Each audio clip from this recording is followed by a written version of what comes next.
দুনিয়াতে যত অদ্ভুত অদ্ভুত প্রশ্ন সব আপনি মুসা আলাইহিস সালামের মাথা থেকে পাবেন।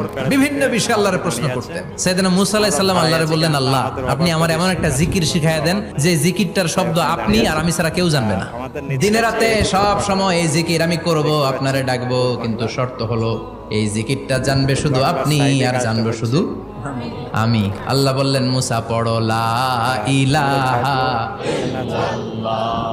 মুসা আলাইহিস সালাম কয়, মাবুদ এটা তো জাতীয় জিকির, সবাই জানে।